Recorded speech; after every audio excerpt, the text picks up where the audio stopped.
بسم الله الرحمن الرحيم. والتزرع بين يدي بارئه ومدبره بهمته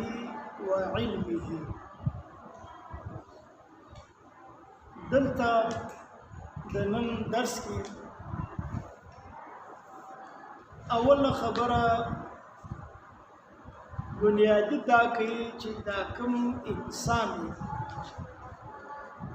انسان یو د خپل رب ته چې کله د مخامخ سي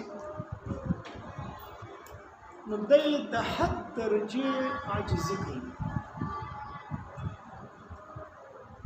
او د رب هغه خپل بنده غواړم دغه بنیادی شی چې عاجزي وکړي او د عبادت معنا هم دا غدا چې غایت الذل من غایت لله في متابعه النبي صلى الله عليه وسلم. نو التم په عبادت کې دا د چې د حد درجه عاجزي وکړي او دغه عاجزي په ډېر محبت سره کوي. نو معنا دا د کله عاجزي وي او محبت نه لکه دا انسانان د بعض انسانانو سره چې دا هغه یا غلامان وي د هغه نوکران نو دا هغه مخامخ چې ودرې ډېر په عاجزي باندې ولاړ چې ته حکم کوه لیکن محبت یې نه. نو دغه عاجزي د الله په تعالی کې کار آمد نه ده بلکې من غایت الحب د زړه انتهایی محبت نه به دغه عاجزي کوي لله. غرض به د دلته نقطه هغه دی چې دغه عبادت دغه عاجزي دغه محبت دا به د خدای دپاره د هغه معبود دپاره چې د کوم معبود دپاره ته هغه ته په حضور کې ولاړ. دا بیزاوي کې یو نقطه لیکي چې دا ایاک مقدم کوي په نعبدو باندې مفعول به مقدم کې دی کې حکمت څه ده نو دلته حکمت دغه دی چې دلته د عابد نظر چې د عبادت کوي د نظر په خپل عبادت نه بلکې نظر به په خپل معبود باندې وي.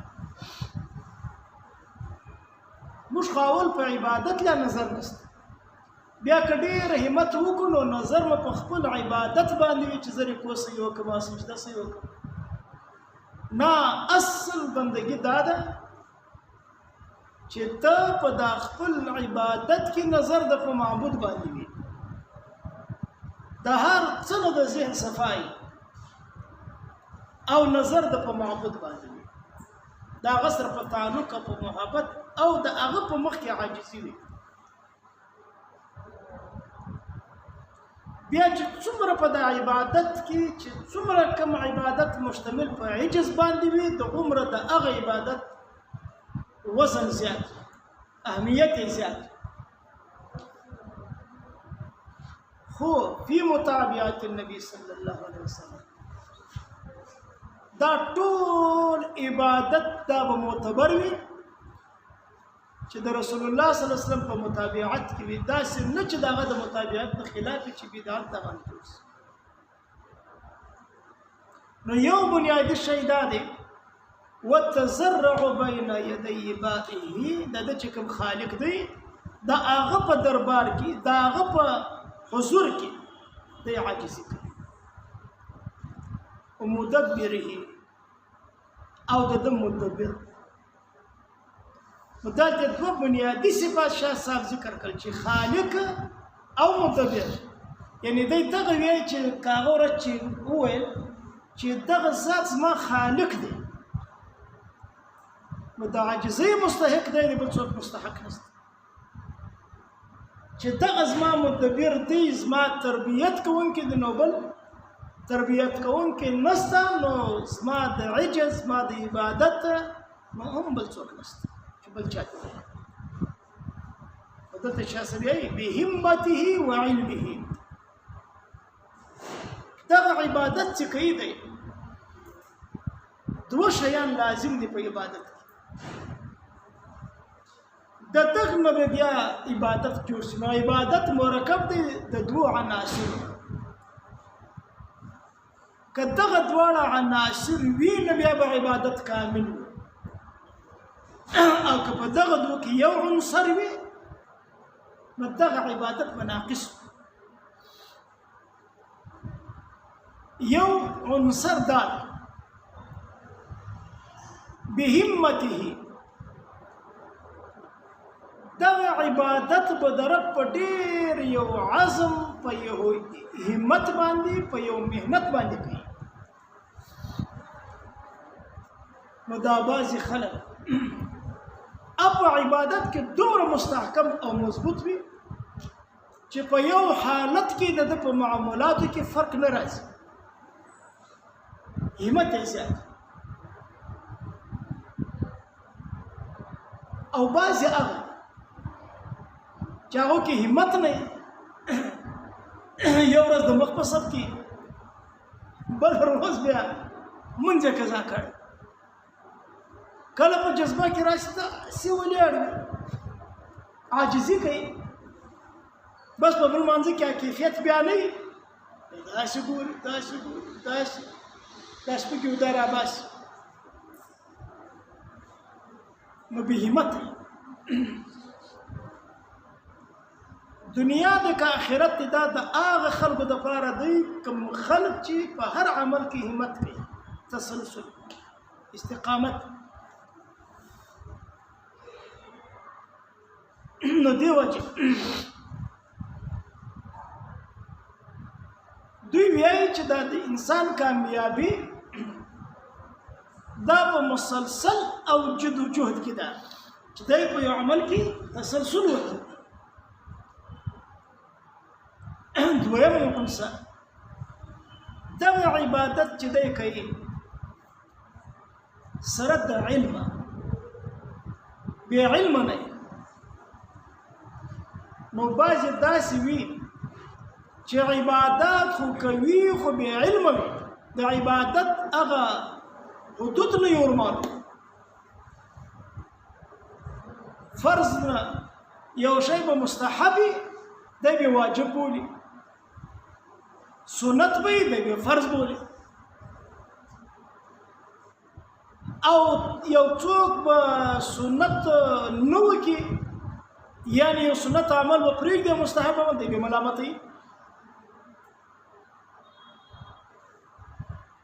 نو دغه بې علمه نیک نو کامل نه دی او بعضې بیا داسې وي چې علم یې وي په یو لفظ باندې فلسفې وایي لکه ګوره یو مسله وایي پر هغه باندې متن وایي حشیه وایي نکتې وایي شروحات وایي پر مانځه باندې بیا د مذاهبو اختلافات وایي او دلایل وایي وګدې په جومات کې نه یاست جومات کې بیا نه نو دغه بیا دا دی چې دا څه شته علم یې شته خو همت یې نشته نو دغه عام طور داسې لکه دا د هغه بنیادي وجه څه ده ځکه چې د همت استعداد پیدا کېږي په تصوف سره انسان چې ځان کې همت راولي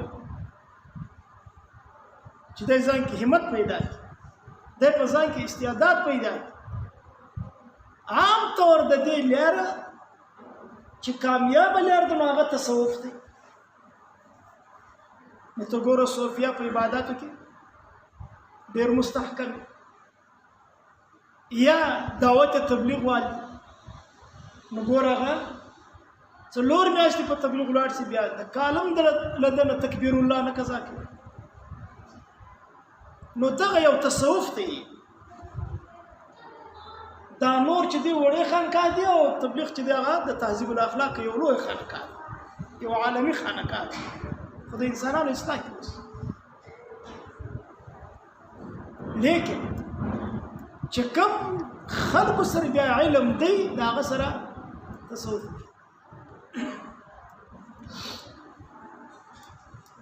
شاه رفیع الدین صاحب چې انما الاخلاق بالاحوال لا بالعلوم اخلاق په ماحول جوړيږي خالق په علم باندې نه جوړيږي نو وش چې د چا یو عمل مرکب د همت او علم هم نو دغه بیا د په ځکه خو تصورات په عرش باندې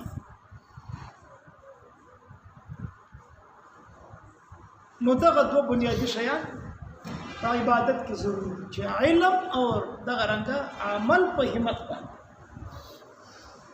او که علم نه وي د علم له فلسفي خبر نه وي د لمانځه له حکمت خبر نه وي د سجدې له فلسفي خبر نه وي شپېته کاله به سجده کوي لیکن اهمیت یې ور معلوم دی نو دواړه ناکامه دي یو شپېته کاله وکړه اهمیت یې ور معلوم نه شو بل ته اهمیت ور معلوم دی کوي دواړه نقصان دا کامل خلق دې میدان چې هغه دواړه